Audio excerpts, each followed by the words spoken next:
मेरी शादी की मिठाई। ये क्या बन के आई हो? किसी अनपढ़ गवार से शादी की है क्या?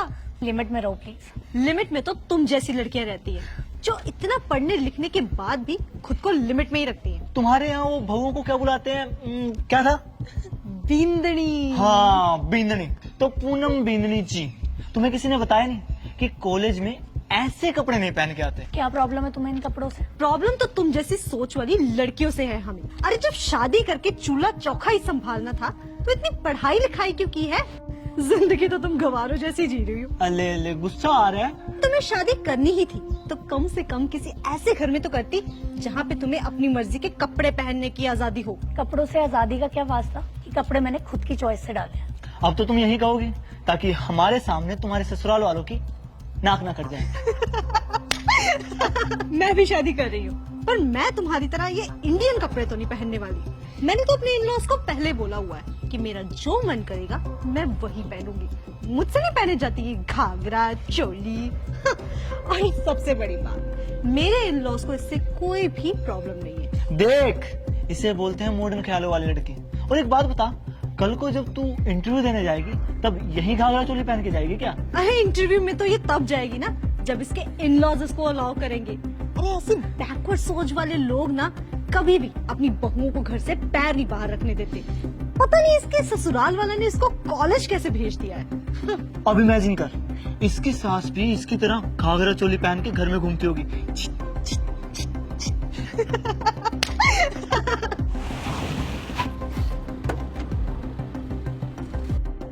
लो आ गई इसकी अनपढ़ सास भी।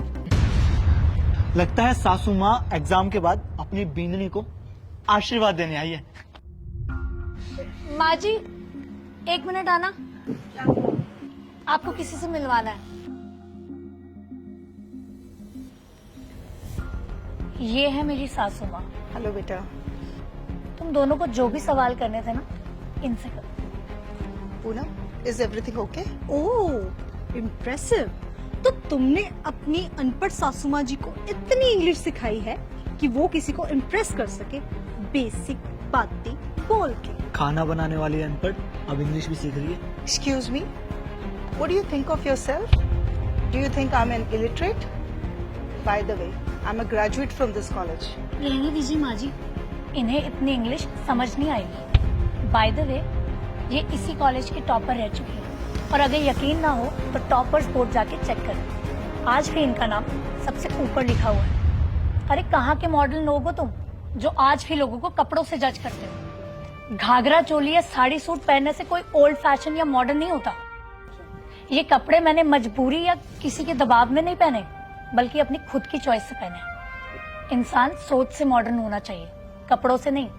और रही बात सोच की, तो ये तुम दोनों से ज्यादा मॉडर्न है। और ये कहाँ लिखा है कि छोटे कपड़े पहनने वालों की ही सोच मॉडर्न होती है? पूनम, हम तो मजाक कर रहे थे यार। किसी की संस्कृति का मजाक बनाने का हक तुम दोनों को किसने दिया? क्या तुम्हारे घर में भी तुम्हारी माँ साड़ी सूट की जगह जीन्स और स्कर्ट में घूमती है? जवाब दो। सॉरी आंटी, हमने कुछ ज्यादा बोल दिया। तुम लोग देश का यूथ हो, तुम्हारे पास ताकत है लोगों की सोच बदलने की। कल्चर का मजाक बनाने की जगह उसे समझकर अगर तुम लोग प्रमोट करोगे तो हमारी ही देश का नाम ऊंचा होगा। हमें हमारे कल्चर से, हमारे पहनावे से प्यार करना चाहिए। मैं नहीं कह रही कि वेस्टर्न कपड़े डालना बुरा है, लेकिन जिस भी पहनावे में आप खुद को कंफर्टेबल महसूस करते हो, आपको वही पहनना चाहिए। आइंदा किसी के कल्चर का मजाक बनाने से पहले ना एक बार सोचना जरूर। चलिए माँ जी, खड़ी नमक।